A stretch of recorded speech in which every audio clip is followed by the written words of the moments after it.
Have you ever wondered about the meaning of life, or what comes after? It's a question that has captivated humanity for centuries. There's a famous verse, John 3:16, that offers a profound and hopeful answer.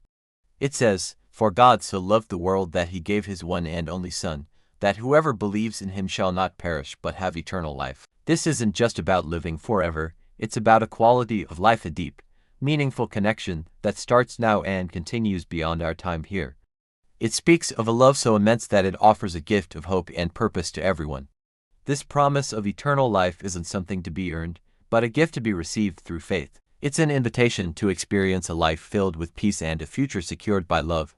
Thanks for watching. If this resonated with you, please like, share, and subscribe for more uplifting content.